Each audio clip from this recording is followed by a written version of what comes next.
कहिए, ऐसा क्या आन पड़ा है जो मुझे आपने असमय जगाया? विरूपाक्ष ने बताया कि वानर सेना ने लंका को घेर रखा है। ऐसा क्या हुआ है? हाँ तात, इस समय लंका पर संकट के बादल छाए हुए हैं और इसलिए तुम्हें असमय जगाया गया है, क्योंकि हम सब की आशा अब केवल तुम्ही पर ही केंद्रित है।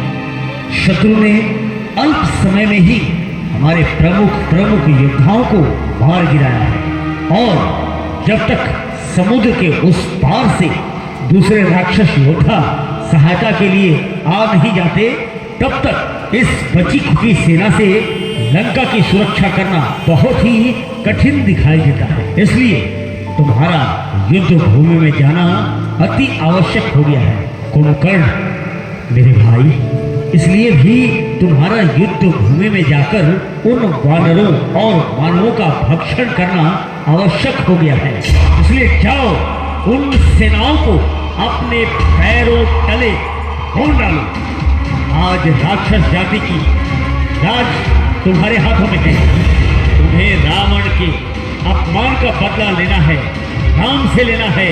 ये याद रखना, तुम्हें अपने भाई का बदला उस योगी राम से लेना है। तीनों लोगों के विजेता रावण, जिसके आगे समस्त मानव, दानव और देव शस्त्रहीन एवं मानहीन हो गए, वह रावण इस बात पर ध्यान क्यों नहीं दिए कि श्री राम कौन है? कुंभकर्ण, शत्रु को सिर लगा के संबोधित न करो। महाराज, आंखें बंद कर लेने से प्रकाश लोक नहीं होता। आपको तो ज्ञात ही है कि तीनों लोगों के स्वामी श्री हरि यानी नारायण है और राम नारायण के ही अवतार है। अतः इन्हें श्री राम ही कहना पड़ेगा। भैया, आप भूल रहे हैं कि श्वातु वंश के राजा ने आपको श्राप दिया था कि जब नारायण हमारे कुल में अवतार लेंगे, तब उसी नर रूपी अवतार आपका विनाश करेंगे। और नारद ने भी कही थी, राक्षसों के नाश करने विष्णु जी स्वयं अयोध्यापति दशरथ के घर जन्म ले चुके हैं।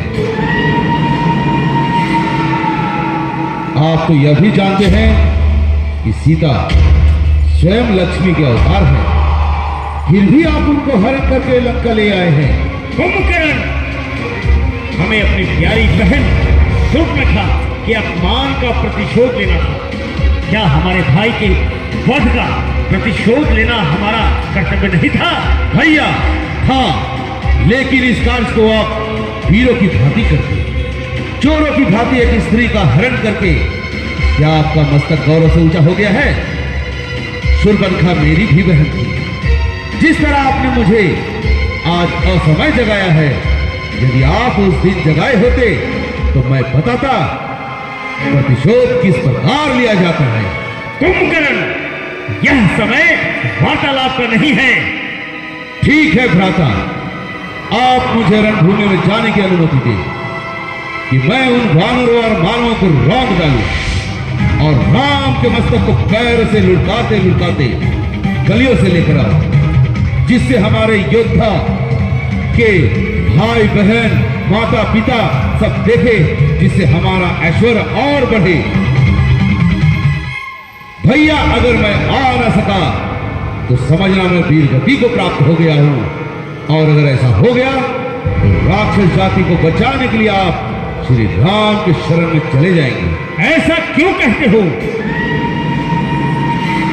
तुम अवश्य विजय होके आओगे और तुम्हारी विजय का उत्सव पूरे लंका में मनाया जाएगा बड़ी ही धूमधाम से। अब रणभूमि की ओर प्रस्थान करो मेरे भाई, प्रस्थान करो। ठीक है भ्राता, आज्ञा दो। भागो भागो, ये क्या है? इतना विशाल गया। भागो, ये हमारे प्राण को खा लेगा, अपने पैरों तले चल डालेगा। देखो, हाथ से मसल डालेगा। चलो प्रभु श्री राम के पास चले। भैया, कौन है ये दानव इतना विशाल कि इसके चलने मात्र से भूकंप उत्पन्न हो रही है? भैया आप आज्ञा दें तो मैं इसका वध कर दूं। नहीं लक्ष्मण, यह मायावी दैत्य का वध तुम्हारे हाथों में नहीं, क्योंकि इसका वध मेरे हाथों में है। कौन है राम? मुझे अपने भ्राता का प्रतिशोध लेना है, हमारे योद्धाओं का प्रतिशोध लेना है। मैं कुंभकर्ण, मैं हूं राम। मैं देख रहा हूं राम कि तुम मृत्यु के द्वार स्वयं चलकर आए हो। ऐसा लग रहा है कि आज मैं अपने हाथों से तुम्हारा वध करूंगा। ठीक है, देखते हैं आज कौन यमपुरी जाता है। यमपुरी?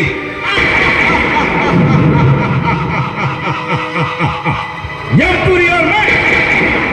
असंभव! मैं आया हूं तुम्हें यमपुरी पहुंचाने, तो संभाल मेरा प्रहार।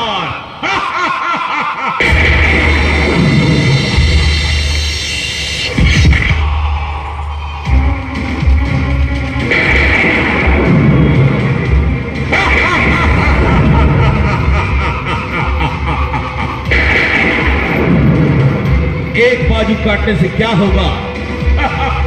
एक बाजू ही काफी है। कुंभकर्ण, अब तुम नहीं बचोगे। अब तुम्हारा सर धड़ से अलग हो जाएगा। ले संभाल मेरा दिव्य शस्त्र।